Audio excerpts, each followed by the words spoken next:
Well, this is the Commercial Mastery Series. I'm Kevin Derrick. Welcome back. This is the module that brings the rest of the cash flow model into our business system to see whether we have found a property that we really want to make an offer on, and is it a property that is a good deal. So we're glad that you're here. Hope you have your notebook handy from the last session, the last module. You know, this all started with just defining the cash flow analysis. Then we took these characteristics from a sample property, our 20-unit apartment building, average rent of $600 a month. We've got our purchase price here, and we fed this down into our NOI of $73,308. We know if you round it's 309, but just rounding down here. So $74,308. Now, do you have your business calculator handy? All right, we're going to use our calculator some more, because now what we need to do is really figure out whether this is something that we want to pursue. So how do we know that? We do the cash flow analysis, and then we run valuation. Let me introduce you to this term if you've not heard this term before. All right, and that is cap rate. Cap rate is an abbreviation for capitalization rate. Every market has its own capitalization rate based on the space, whether it's apartment or office or industrial or even retail. All right, and those markets have a capitalization rate for specific classes. So in my area, a Class C apartment building is probably going for a cap rate range of 7% to 8%. The difference between 7% and 8% is what we would call 100 basis points, all right? So if we averaged it out, our capitalization rate would basically be right around 7.5%. Now, in addition to that, every property generates its own independent capitalization rate. How? Because it's derived from its NOI, its net operating income. All right, I can show you this. On a calculator, we open it up and we enter our NOI of $7,308. This owner wants to sell it, or at least his asking price is $729,000. So what cap rate is he listing the property for? Well, we take our NOI and we do simple mathematics. We divide it by $729,000 and we get a 10 cap. All right. Say, well, Kevin, I remember that from the last module when you just added a 0 here. Now, I'm not doing decimals, I'm just going to round so that we can be quick here. It is true, I can take my NOI and just add a 0 here, and basically I've divided by 10, all right? Why do we keep mentioning 10? If I say that my market is at 7.5, you know, some markets are 11, 12, other markets are 4 and 5. Depends where you are, East Coast, West Coast, North, South. Different markets have different capitalization rates, all right? And yeah, every property has its own. The reason we mention adding a 0 here and looking at a 10 cap is because if you buy it at a 10 cap, you can make cash flow fully leveraged, all right? So what that does is it gives us a dividing line. Now, quite honestly, you can buy it for a cap rate even less than 10 many times, and you can still get cash flow. I don't necessarily need you to zero in on the 10%, the 10%. What I want you to do is understand that what we do in commercial real estate with cap rate is we buy high and sell low. Say, Kevin, you said that wrong. Now, with capitalization rate, it's inverted. All right, so we want to buy at a high capitalization rate and sell at a low capitalization rate. So if I can buy at a 10% capitalization rate or a 10 cap and sell at a 9 cap or an 8 cap, I have an opportunity to marginalize that cap rate spread and really generate profit. Say, Kevin, you just mentioned that your market has a 7.5 cap. So if you could buy it at 10, couldn't you buy it at 7.5? Now you're beginning to understand how we build the end strategy for this, how we run the play, and how we make money, both when we buy the property, while we operate the property with our cash flows, and then at disposition, when we dispose of the property, how we can generate real profit. All right, so now let's move on a little bit and let's find out whether this actually would cash flow for us, since we already know that we're trying to buy it at a 10% cap rate. Okay? And again, you can buy something at a 13 cap and sell it at an 11. You can buy something at a 5 cap and sell it at a 4. So don't necessarily allow yourself as an investor to always get caught up in buying at these double-digit cap rates. That's what all of us prefer, to be sure. But you can still make money understanding how to marginalize the beginning play and the end play. So we actually talked to this seller, all right, and we put a letter of intent together. I've got a whole module on that. I'll show you exactly how to make an offer through a negotiation tool called a letter of intent, all right? We talked to the seller, and we agreed on a purchase price of $700,000. So PP purchase price and $700,000. Okay? Now, if you notice, I already have some terms from a lender right here.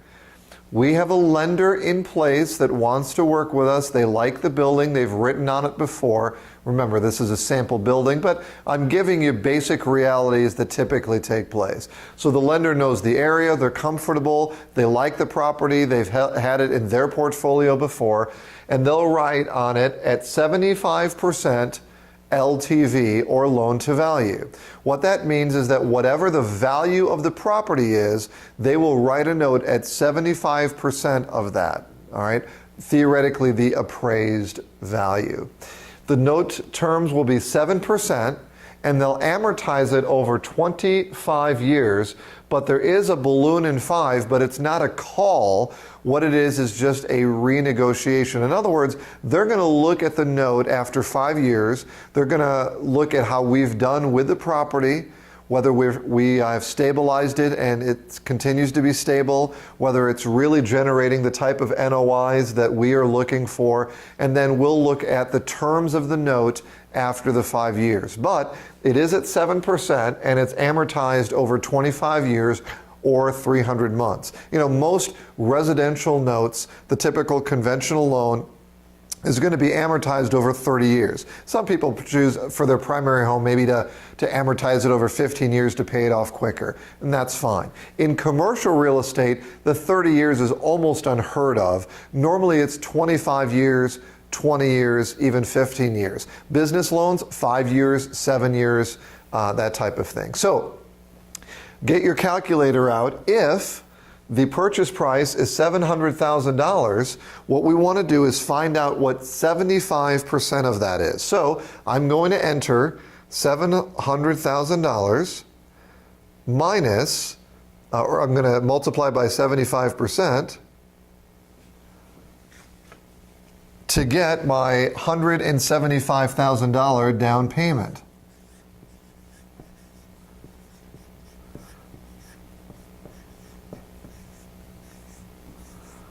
So my 75% loan to value is $525,000. You see that? So the bank is going to write the note for $525,000, 75% of this, okay? And I need to come up with $175,000. Say, well, Kevin, I thought you were going to show me how I can do this, but not really use a lot of my own money. It's not like I have $175,000 underneath my pillow. All right, now, let's think about it for a minute. Do something with me here. If you have a business calendar, or if you can just Google an amortization schedule on your computer, do this with me. Take your $525,000, and I'm putting a present value, or PV, on my business calculator so that I can figure out what the annual debt service is going to be. I've got an interest rate of 7%, and I'm amortizing it over 25 years. At that rate, my annual debt service is going to be $44,527. So if I did invest $175,000 with a note of $525, it would mean that my cash flow is going to be about $30,000 a year. I can take $30,000 on my business calculator and divide it by the amount of money that I put in, my $175,000, and that leaves me with a 17% cash on cash return. Well, listen, there are a lot of folks across America and across the world who would love to take $175,000 and make 17% annually. And remember, the cash on cash just generates the yield for year one. But that's a very good double-digit return. So, I mean, there's a lot of opportunity there. But wait, we don't necessarily have to put $175,000 down, do we?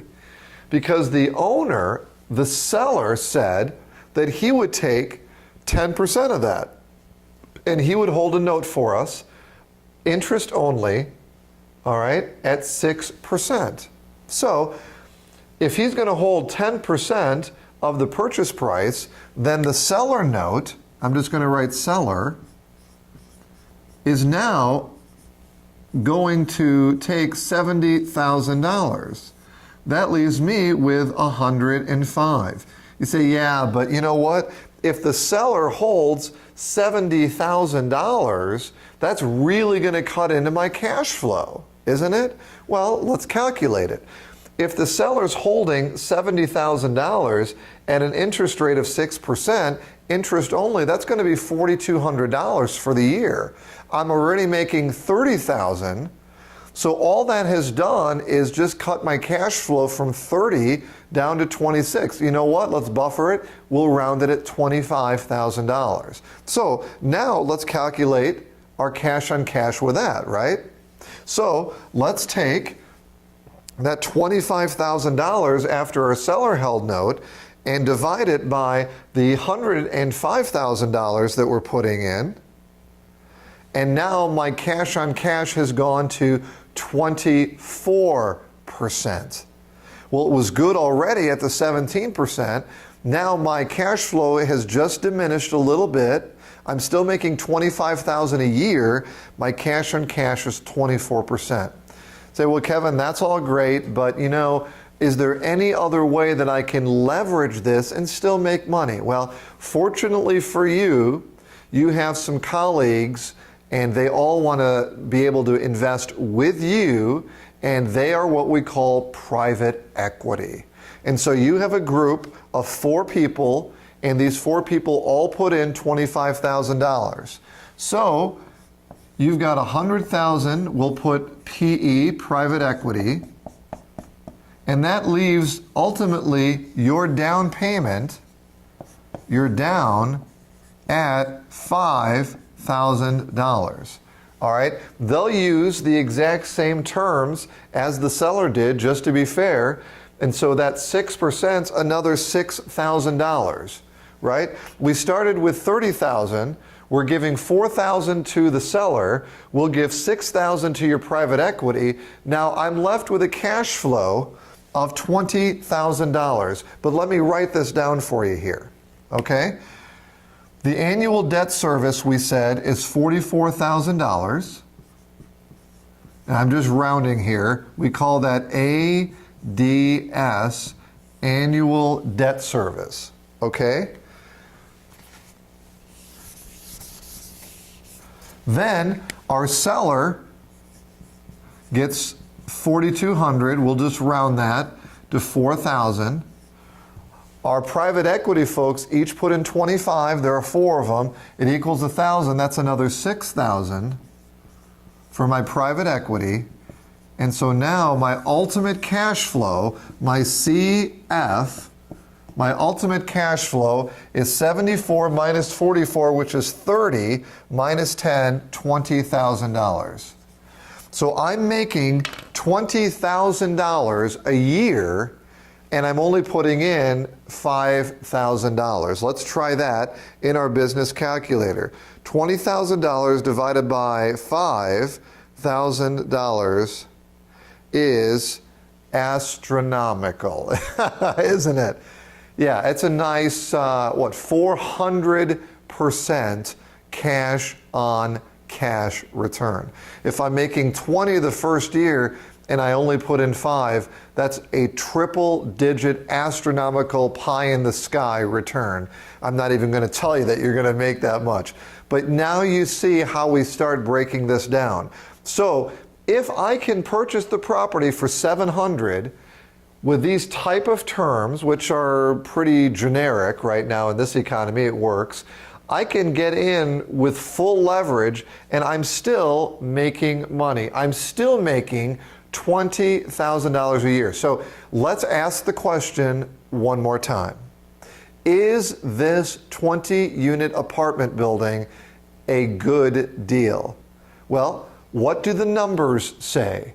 The numbers tell us that we can break this down, still make cash flow, put in minimum dollars, have an astronomical cash-on-cash return, and we have a valid asset to use. Why?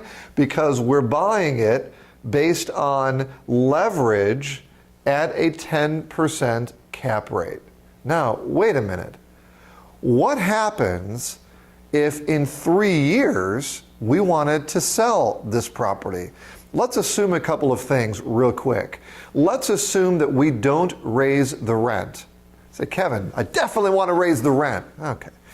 Now there's room for a couple more washers and dryers because most of the folks go down the street. But let's say that we don't even move the coin-operated washer and dryers in that we could easily do to generate more in the other income category. Let's say that the thing's always full, the 20 units are almost always occupied, so we could easily bring down our vacancy, but we're not going to do it. We're going to keep it at 8%.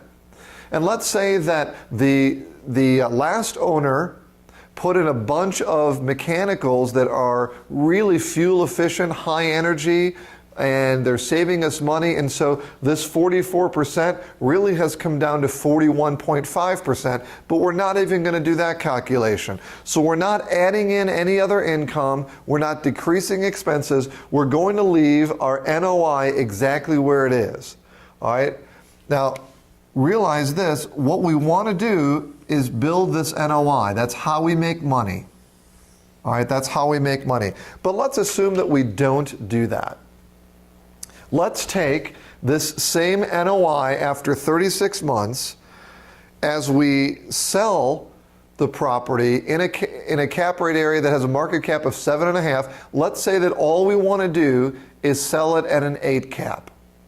Well, if I'm an investor and I'm looking in an area that's a 7.5, I'd be intrigued at an 8, right? 8.5, that type of thing. So let's take the NOI, do this with me, 74,308, and let's divide it by an 8 cap, by 8%. Our new value is $928,000, 850. Let's just round it to 925. That would mean that I purchased a property for $700,000, and after 3 years of making $20,000 a year with a minimal investment, I have to operate it all 3 years, I get that.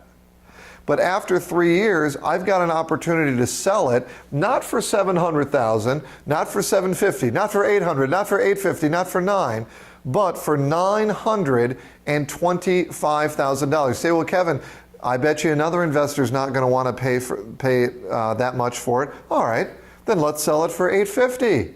We'll sell it at a little bit lower cap, all right, or a little bit higher cap. If we do that, we're just marginalizing our profit there. We're still making money. So when you buy high with a cap rate and sell low, let's go ahead and sell at an 8.5. All right, so let's take the NOI again, and let's put in 74308 divided by 8.5%. All right, that's still about $850,000, $875,000. Still a tremendous opportunity to make money. Now listen, this is how we think as commercial investors, all right? We think profit, we think yield. What type of return can we get on these dollars invested, all right? You are definitely on your way now. Remember when we started with the edge? We are very close to getting into the middle now, all right? We've talked about the framework, the foundation of commercial real estate. We've talked about how to find properties, how to choose the areas, how to build our network and use relationships. All right. We've talked about the cash flow analysis. We understand all of the terms. We understand how to run a property through here. And now we understand how to run debt service and cash flow with different types of strategies. Now's a good time. Spend a few minutes on the website. Look at the opportunity that you have to have us work together and partner. Come to your area, spend a few days, build your kingdom. Check it out on the website. Then rush to the next module on the spotter and see how easy we can make this commercial analysis.